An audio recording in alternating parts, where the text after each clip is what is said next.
Boa noite. Bem-vindos ao Raiz da Questão. Eu prometi ao Duarte que era assim que começava hoje o programa. Duarte, bem-vindo aqui para no fundo, o último programa da primeira temporada, porque vamos ter muitas temporadas e é com muito gosto que eu te tenho aqui, és um dos comentadores que me honra e prezo ter-te no novo canal. Por isso, bem-vindo novamente e espero que já tenhas gozado em segurança aquela semaninha de férias que também mereces e que eu também tive 4 ou 5 dias que nos fez tão bem. Bem, mas o que nos traz aqui são realmente temas da atualidade. Mas antes de entrarmos dos dois temas que nos traz, tu gostarias de fazer aqui umas notas sobre o quê?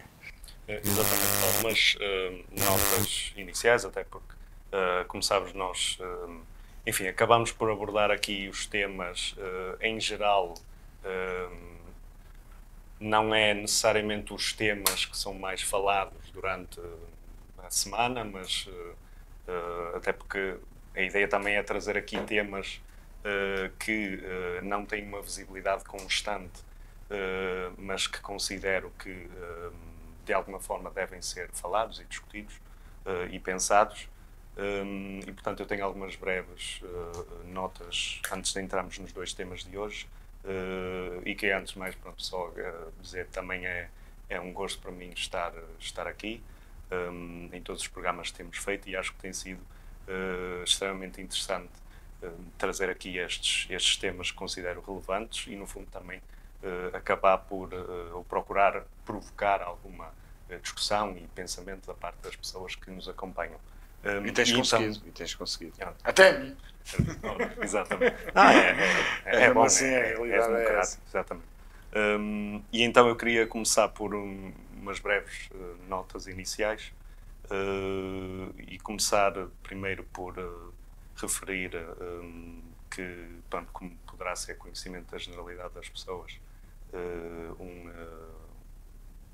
homem chamado Bruno Candé, um homem negro, foi assassinado em Moscavide. Brutalmente. Exatamente. E como é evidente, é de assinalar que é algo que entristece profundamente, mas que também aponta, e eu acho que aqui é importante isto também conduzir a uma reflexão, aliás, sobre um dos temas que aqui já falamos, que certamente muita gente poderá não ter essa perspectiva, mas é importante não desconsiderar aquilo que têm sido os relatos da própria família do Bruno Candé e os relatos de pessoas que tinham vindo a testemunhar que o homem que o matou já se tinha dirigido a ele com insultos racistas e tudo isso. E, portanto, não se pode desconsiderar aqui o elemento racista a motivação racista neste assassinato. E eu tenho que concordar contigo, tenho que concordar. E repara, Paulo, e sobretudo é preciso, aliás, eu fiquei extremamente sensibilizado que um comediante partilhou o comentário da mãe da estudante que foi assassinada, da Beatriz Lebre, a Paula Lebre, Sim. que comentou em relação a isto que muitas vezes, isso sobretudo nas redes sociais, onde se nota mais isso, as pessoas começam imediatamente quase que à procura, e muitas vezes coisas inventadas, de alguma forma de desculpabilizar a pessoa que cometeu o crime, de alguma forma de culpar a vítima, dizer que a vítima de alguma forma provocou isto por ela própria. Mas seguramente que não é assim, e seguramente que estamos aqui perante um crime violento e um crime com motivação racista, e é isso que verdadeiramente importa aqui. Eu queria também deixar algumas notas sobre a questão enfim, uma breve referência àquilo que aconteceu em Santo Tirso. Sim. Que ardeu canil ilegal. Eu nem sei se devemos chamar canil, se calhar um espaço onde punham lá animais. Sim, exatamente, uma espécie de abrigo, enfim, onde tinha lá muitos animais, e isto traz à luz uma questão importante, que é, sobretudo, a falta de conhecimento que às vezes existe sobre estas situações, mas, sobretudo, a falta de ação efetiva da parte de, enfim, autoridades locais, sobretudo os executivos municipais, ao nível das freguesias também,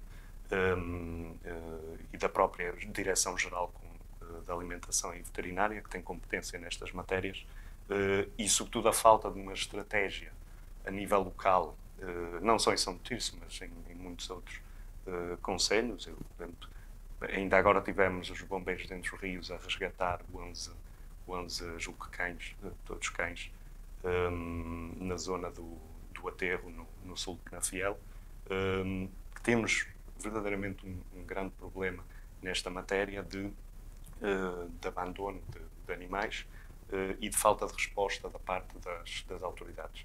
E eu acho que é preciso real ação política nesta matéria para que nós não tenhamos coisas como estas a acontecer mais, que infelizmente nós temos a ideia que muito provavelmente poderiam acontecer em muitos outros sítios se se proporcionasse a infelicidade de um incêndio próximo de algum outro abrigo ilegal que certamente existirão noutros locais. Portanto, é muito importante acompanhar isso.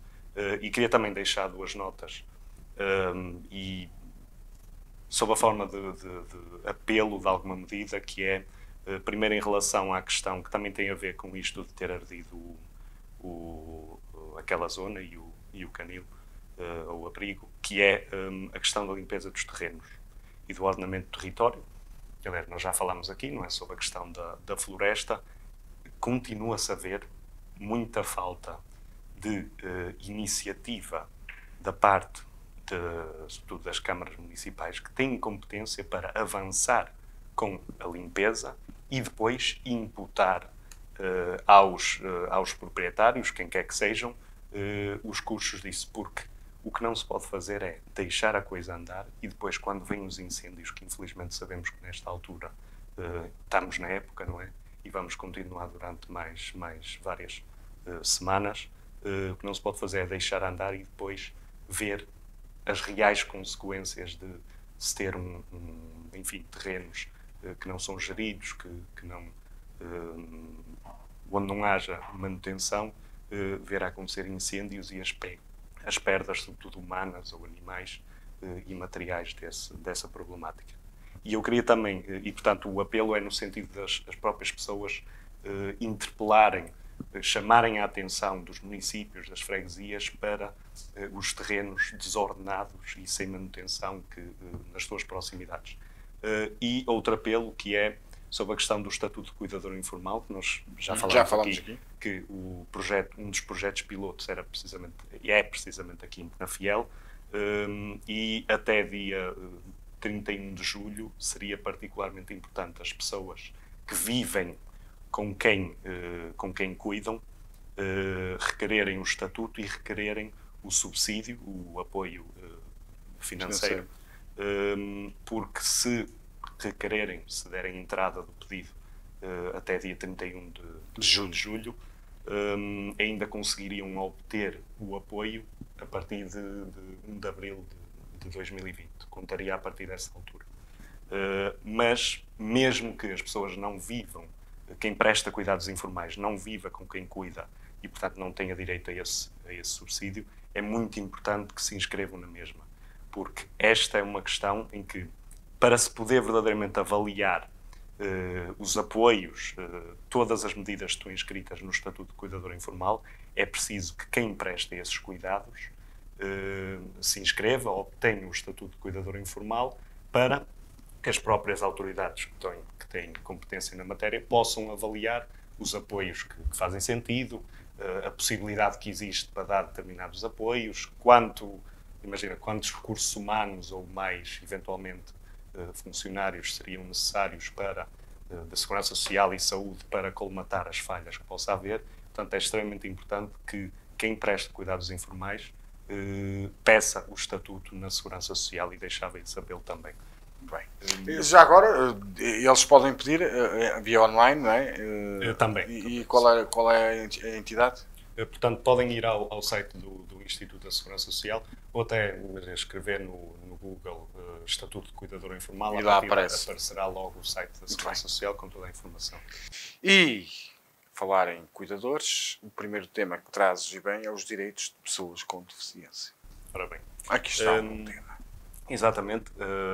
E eu começava também por fazer uma breve referência que quando nós falamos aqui sobre a questão dos cuidados informais, e eu referi precisamente, se bem me recordo, que uma das questões que muitas vezes acontece é que, e sobretudo nestas situações de cuidados informais, é que há uma perspectiva de a avaliação que é feita pelas instituições, enfim, pela Segurança Social, por exemplo, que costuma acompanhar estas situações, acaba por resultar muitas vezes em, se verifica que não há as condições, enfim, na casa, na habitação onde vive uma pessoa com deficiência, onde viva, enfim, ou sozinha e que seja cuidado por alguém, isto nos casos das deficiências que o exigem. E é importante deixar aqui que, enfim,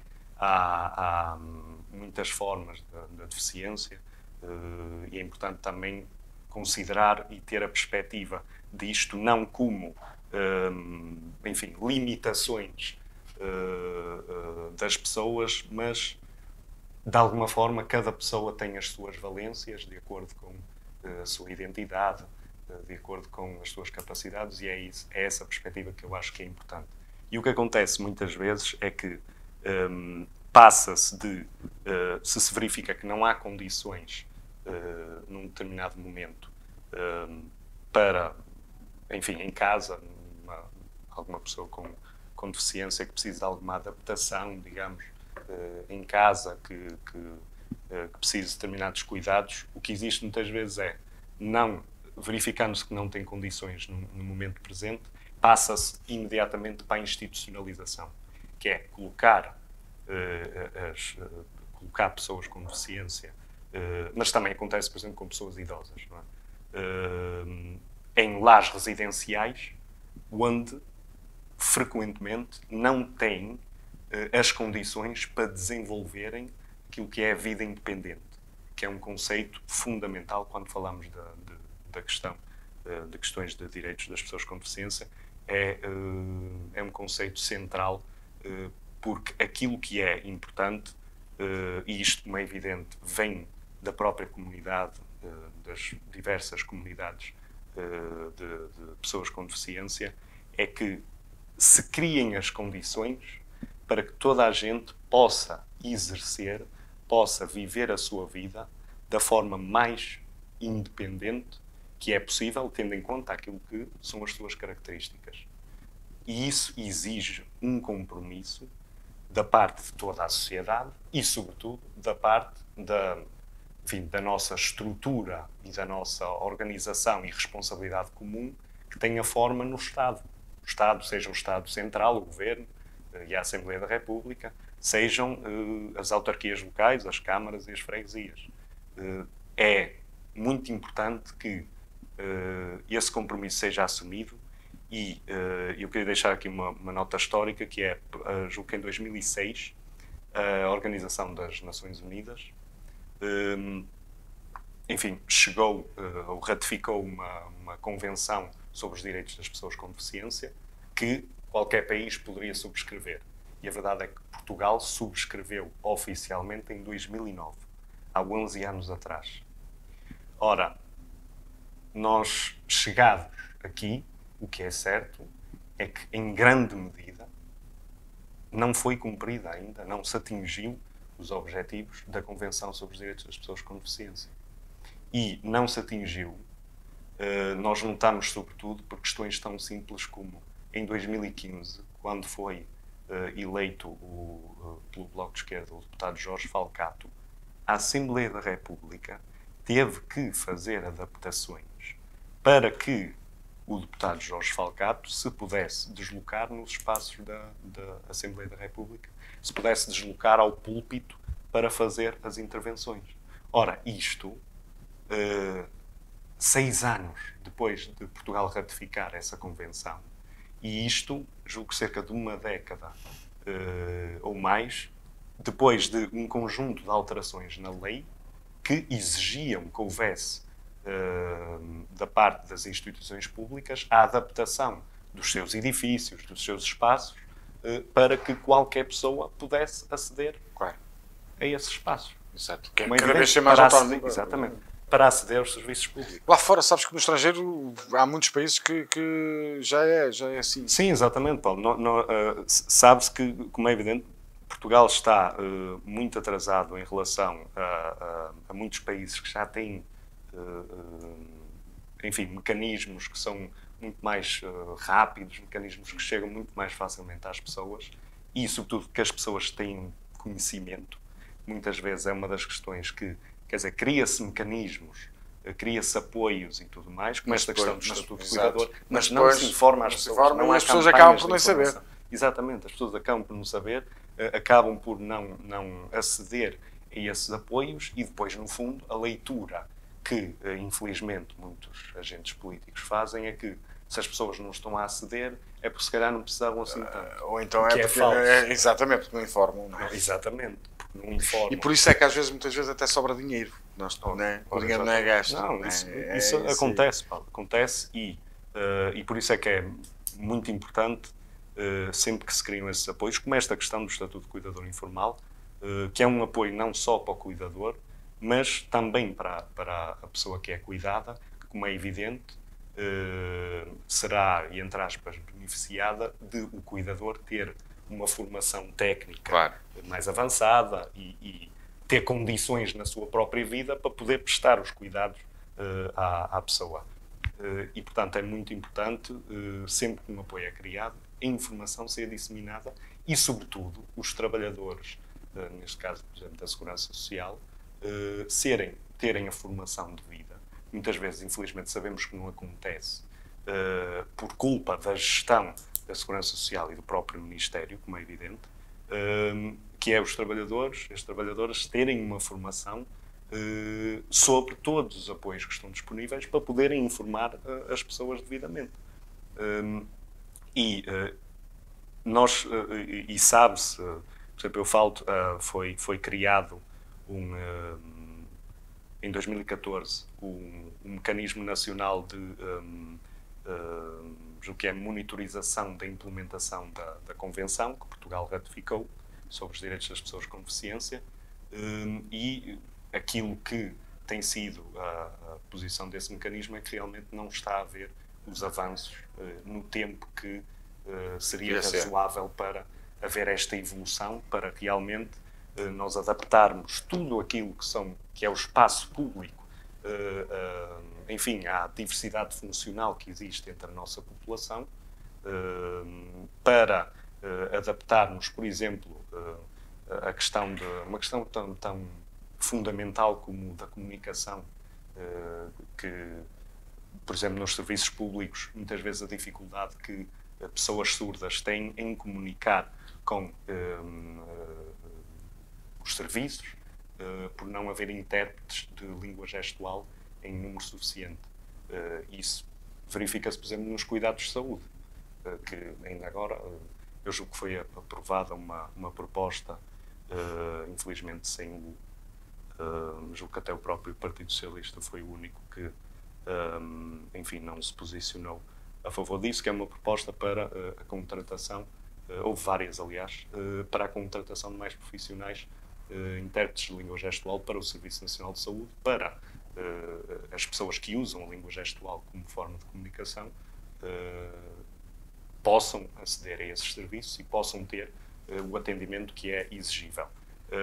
Mas, sobretudo, ainda nesta questão da língua gestual, eu acho que nós precisamos de uma nova perspectiva, que é a língua gestual portuguesa, que, aliás, é uma língua oficial do nosso país, não é apenas um valor do ponto de vista da necessidade de comunicação, por exemplo, de pessoas surdas, mas é um valor cultural. É uma forma de expressão que tem tanto valor como a expressão verbal e que a minha perspectiva pessoal, e aliás é a posição também do Bloco de Esquerda, e vejo isso fico feliz que seja essa posição, que é a língua gestual portuguesa ser ensinada mesmo nas escolas, à população em geral. Porque é uma forma de comunicação, um valor cultural que eu acho que seria muito bom que fosse generalizado, o que também permitiria que, enfim, pessoas surdas e demais pessoas que utilizem a língua gestual portuguesa como forma de comunicação possam, enfim, comunicar naturalmente com qualquer pessoa com quem interajam, e eu acho que isso seria extremamente positivo. E, portanto, só para encerrar o tema, eu acho que, em relação a esta questão dos direitos das pessoas com deficiência, acho que objetivamente nota-se que existe muito da mesma problemática, um paralelo com aquilo que já falámos aqui sobre a questão, enfim, do racismo, do sexismo, a desigualdade de género e a discriminação contra pessoas LGBT, que é um conjunto de preconceitos que ainda são que ainda estão muito presentes na nossa sociedade, que no fundo acaba por atrasar o desenvolvimento que temos que ter para chegar ao ponto em que as pessoas com deficiência possam realmente exercer aquilo que é a vida independente. Muito bem. Primeiro tema encerrado, os direitos das pessoas com deficiência, comunicação social. Isto aí já é... comunicação social já toca um bocadinho. Já então, toca que é que pessoalmente. este tema é interessante, Duarte. Eu quis trazer, nós, como te recordas, nós já falámos sobre a questão da informação, o conceito de informação em geral e sobre todo o fenómeno das redes sociais e tudo isso. E como também chegámos a falar na altura em que houve a questão da denúncia sobre o baile dos pretos, também referimos a questão, falámos um pouco sobre aquilo que é sobre a comunicação social, e eu referi que gostaria de abordar esse tema em específico dentro daquilo que é o conceito mais geral de informação sobre que já abordámos aqui. E sobre a comunicação social, eu queria começar por referir que, como é evidente, a comunicação social tem um papel, é um dos pilares de uma democracia e, ao mesmo tempo, acaba por ser um dos poderes da democracia, no sentido em que, como é evidente, a informação certa acerca daquilo que nos rodeia, acerca de instituições, de acontecimentos aqui e lá fora, enfim, a informação é poder, no fundo, é poder, e informação capacita-nos para nós próprios podermos tomar decisões sobre a nossa vida. E por isso a comunicação social desempenha um dos papéis fundamentais ao nível das instituições numa democracia, e é importante a pluralidade na comunicação social, tanto a nível nacional como a presença a nível local, a nível regional, que é também fundamental, porque enfim, acaba por ser aquilo que está mais próximo das pessoas no dia-a-dia e, portanto, acaba por as afetar de uma forma mais próxima. E, portanto, queria começar por fazer referência a esse princípio e dizer também que nós, como já falámos na questão da informação, a comunicação social acaba por ter um desafio cada vez maior em responder àquilo que é o fenómeno das redes sociais. Como é evidente, a questão de inventar alguma coisa e espalhar, a questão de notícias falsas, tudo isso são fenómenos que já aconteciam antes das redes sociais. Bastava uma pessoa espalhar ao vizinho do lado alguma coisa e essa pessoa... Mas agora tem mais impacto. Exatamente, tem mais impacto, chega muito mais rapidamente e a muito mais gente uma determinada ideia que se espalha com facilidade e que muitas vezes, como já referi aqui, se as pessoas veem alguma informação que lhes parece ser verdadeira de alguma forma, partilham imediatamente sem verificar se essa informação, exatamente, a fonte, e sobretudo, por exemplo, e aqui está o papel da comunicação social, verificar se na pluralidade dos órgãos da comunicação social, se, enfim, é corroborada, se é verificada essa informação por vários órgãos, porque a importância da pluralidade é isso mesmo.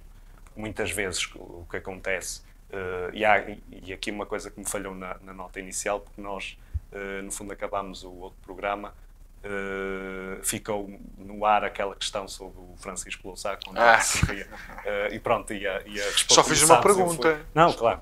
Como sabes, eu fui pesquisar isso e pronto, ele não recebia nada, aquilo era um é um pro bono, como tu estás aqui no programa. Consultor, não é?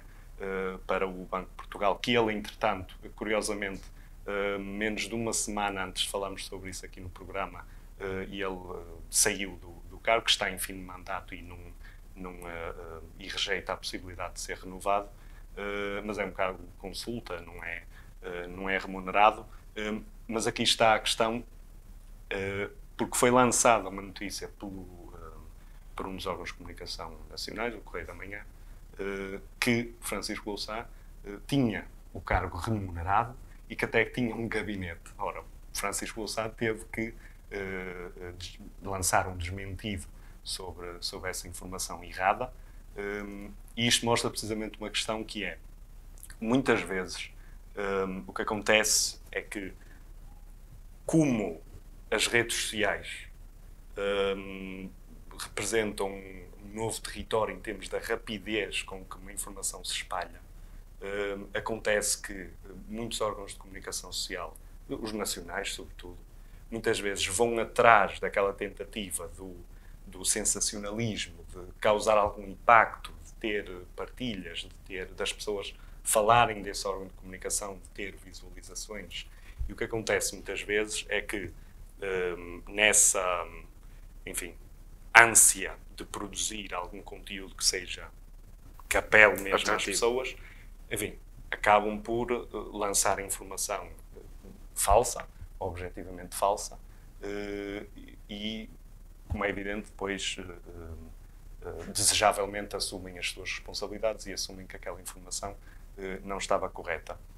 Mas acho que há aqui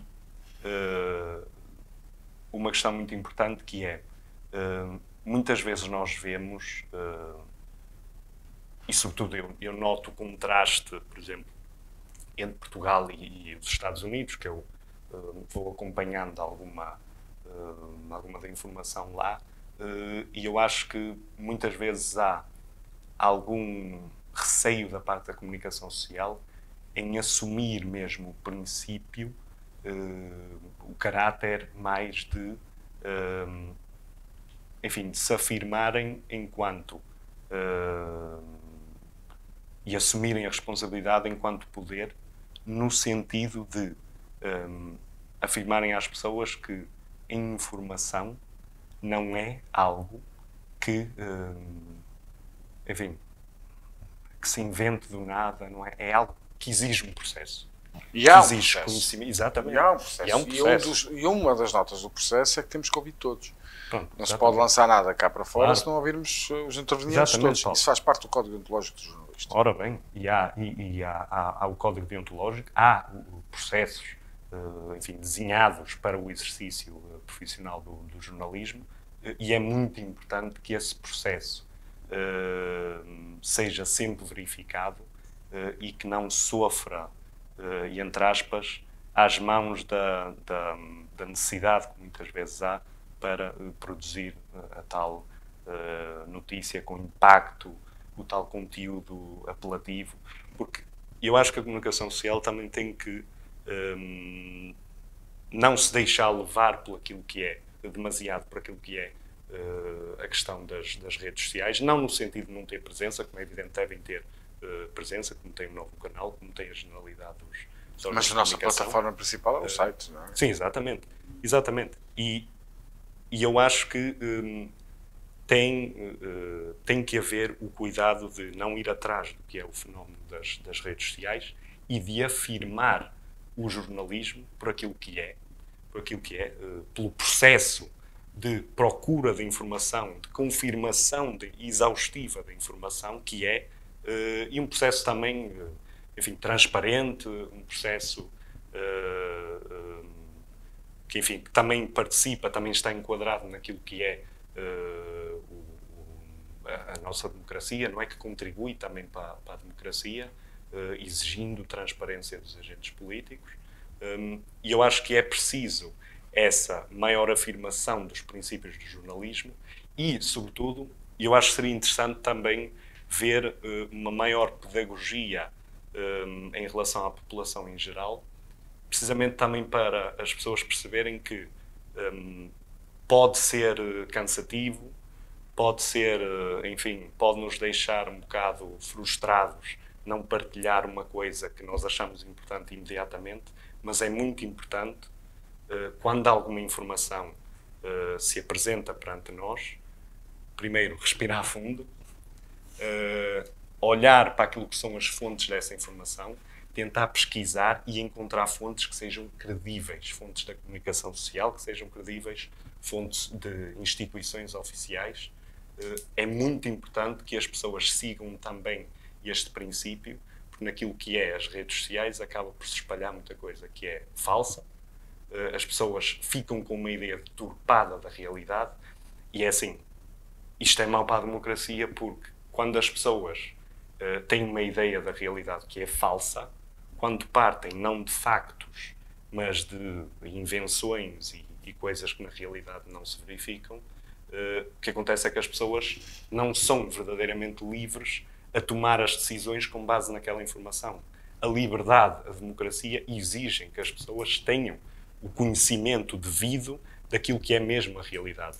E o papel da comunicação social é precisamente esse, o de levar a realidade às pessoas e de fiscalizar, enfim, sem excessos, que algumas vezes também infelizmente acontecem, mas de fiscalizar aquilo que é o poder político para as pessoas também, para exigir transparência e para as pessoas terem toda a informação que é necessária. Eu não diria essa palavra, fiscalizar, mas sim informar, sim, escrutinar. Acho que é justamente escrutinar. Porque nós nem somos polícias, nem somos fiscais de ninguém. Olha, era precisamente escrutinar que eu pretendo agora, dizer. Sim, e sabes que o novo canal isso tenta fazer, não quer dizer que sejamos perfeitos, que às vezes também não, claro, e atenção, Paulo, eu acho também porque é importante também boa nós, essa postura. Eu recordo-me dessas imagens do abrigo ilegal em Santo Tirso, que houve imagens fortes que eu no meu canal não autorizava a passar. Não é informação, obviamente, é uma informação de serviço público até. Nós temos que informar esses casos, estamos cá para isso, e é isso que o Código Deontológico do Jornalista nos pede, informar, denunciar. Agora, fiscalizar e julgar já não é a nossa tarefa. Eu refiro a palavra, pronto, porque realmente aquilo que eu estava a Não, mas eu nem estou a falar só disso, é porque nós discutimos, mas também há uma coisa que te digo, eu concordo com tudo aquilo que tu dizes, estou de acordo com esse teu pensamento e identifico-me bastante, mas não é fácil para nós, principalmente os regionais, porque as pessoas, mesmo aqui da região, muitas vezes dão mais valor, é normal, dão mais valor aos de fora do que muitas vezes aos de dentro. Eu ainda ontem tive uma situação que um polícia municipal foi extremamente mal educado comigo quando eu estava a trabalhar no local. Pois também esses constrangimentos. Nem é por uma questão das pessoas poderem fazer o seu trabalho, mas connosco são sempre muito agressivos, são sempre muito... porque são jornalistas, e não, se for um colega meu da SIC, ou da RTP, ou da TVI, já abrem quase que um cafezinho, esteja à vontade.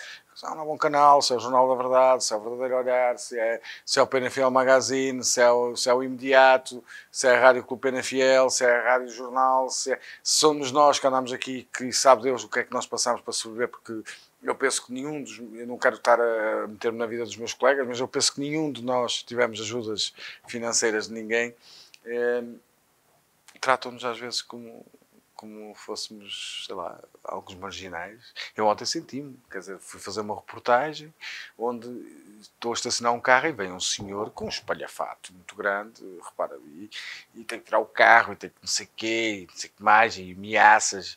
E eu, por acaso, ando bem disposto, não estou para me chatear, e eu disse, Deus te abençoe e que te leve para uma linha melhor, porque eu estou cá a informar o que há na região. Duarte, obrigado por teres trazido estes temas. Obrigado também, em nome do Novo Canal, por esta primeira temporada. Foi realmente muito útil. Tivemos aqui debates muito interessantes. E onde uma amizade também cresce entre nós os dois. Acho que és uma pessoa que tens um futuro brilhante como político. Agora vamos parar um bocadinho, com a semelhança dos outros programas. Penso que foi uma primeira boa temporada aqui no novo canal com o Raiz da Questão. Sim, sem dúvida, Paulo. Eu senti que, pelo facto de haver também esta liberdade, enfim, de abordar os mais diversos temas, eu acho que tem sido uma experiência extremamente positiva e, enfim, espero continuar a trazer aqui questões importantes em temporadas futuras. Enfim, estou sempre disponível. Esperas e vou-te dar uma novidade, não vais ser mais neste estúdio, em princípio em setembro iremos, em princípio não, será no outro estúdio aqui em baixo que nós vamos alargar o estúdio, porque nós, devido a esta, e fica aqui a nota também para quem não sabe, esta mesa não era disposta para este programa, tivemos que inverter aqui um bocadinho por causa das regras de segurança e estarmos um pouco à distância, a distância que nos impõe estes tempos de pandemia.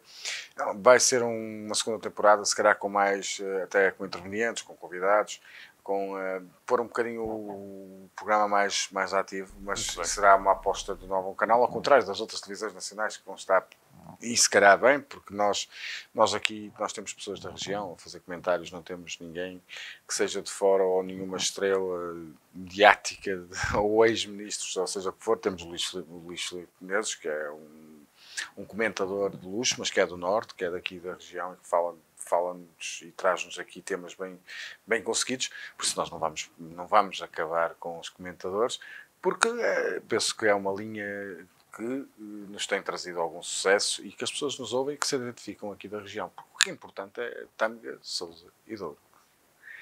Obrigado, Duarte. Boas férias. Dá para refletir e quanto assim já sabe. Pode ver o Raiz da Questão e os outros nossos programas em novocanal.pt. Já sabe que vamos entrar um pouco de paragem, como eu tenho vindo a anunciar, mas em setembro o Raiz da Questão vai voltar. Uma boa noite.